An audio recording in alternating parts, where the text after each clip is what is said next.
Hello and welcome to the motorcycling mecca that is sunny Southern California. I'm Murrieta here with Ben Hong from American Honda to talk to you about an exciting new project.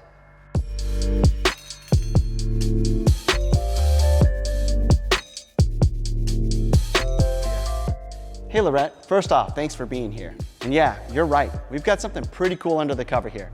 It's an important bike that'll take Honda's lineup in a new direction. So we're excited to be here to show it off today. And what better place to do that than here at Blackmore Ranch? This is where fans of motorcycles, action sports, dragsters, and everything in between come together. It's all about performance and excitement when the sun's out and relaxing with friends afterward. And that fun, cool culture is the perfect setting to showcase this bike. Exactly. And starting from the concept phase, engineers kept going back to the theme, relax and excite. And to this day, that's the guiding principle behind the project. The goal was to develop a cruiser that you can use to hit the open highway, relax one day, and then the next day, have fun on your favorite section of tight canyon twisties. That is a lot to ask of one bike, but I do have faith in Honda's engineers. Should we play the clip and see what they came up with? Let's do it.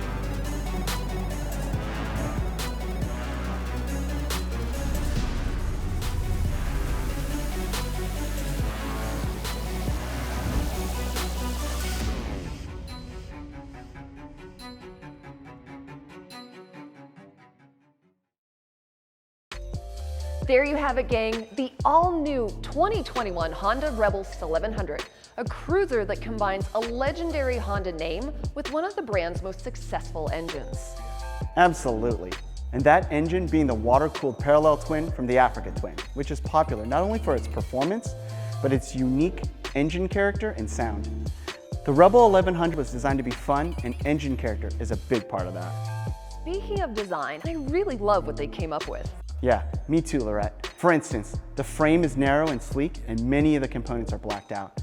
And that, of course, brings your attention immediately to that iconic fuel tank, which is 3.6 gallons, by the way. Which is good for longer distance riding. Yep, absolutely. And on that note, the seat has progressive foam thickness for all-day comfort. And it's also narrow at the front, which makes it easier to put both feet down when you get to a stop. Also, under the seat, you'll find a 3-liter storage space with USB-C plugs, which is a great place to store and charge other electronics. That's cool. And I love how the LCD display and LED lighting are so seamlessly integrated. But I know a big part of this package is the engine. Honestly, I've seen comments on social media from customers asking Honda to put this engine in a cruiser platform, and here it is. Right? And for good reason. This thing has a ton of low-end torque and a really great sound. Here, let's fire it up.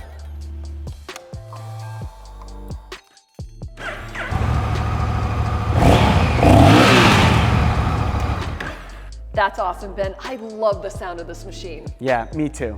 But it's more than just the sound. It also has some serious performance advantages.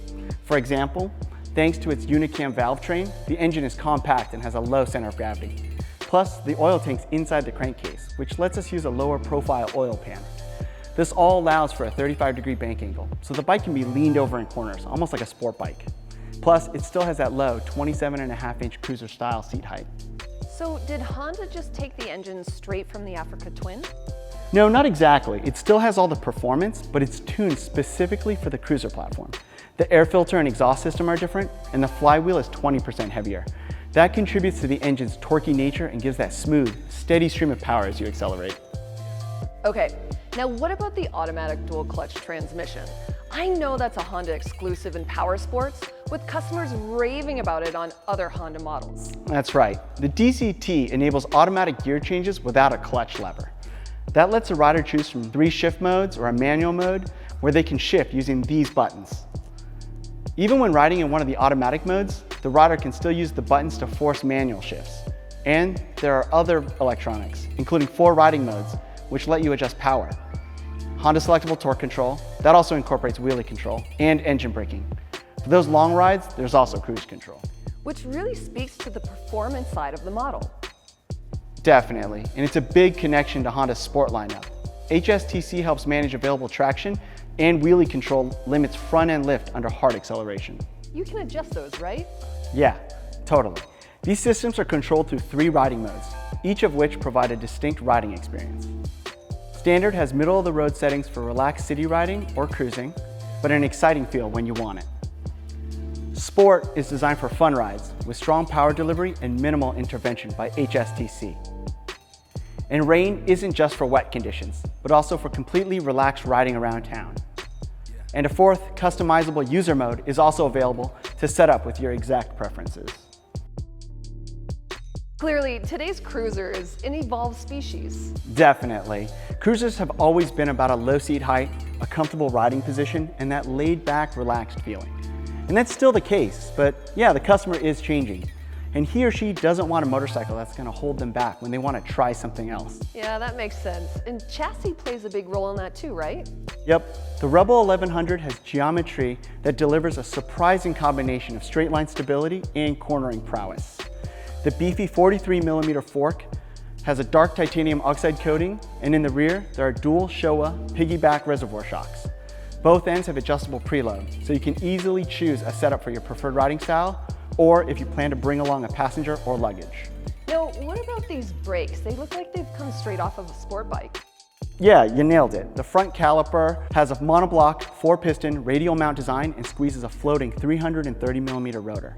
And the rear caliper has a single piston and works a 256mm rotor, and ABS is standard. And then the chunky radial tires are wrapped around cast aluminum wheels, which have optimum rigidity and help the neutral handling character. All this adds to the Rebel's style too. Of course, looks are still a big part of the cruiser lifestyle, and everyone wants to make their bike their own. Yep, and Honda already has a long list of accessories, everything from minimalist to touring focused. In fact, this one has a few examples. All right, okay, you sold me.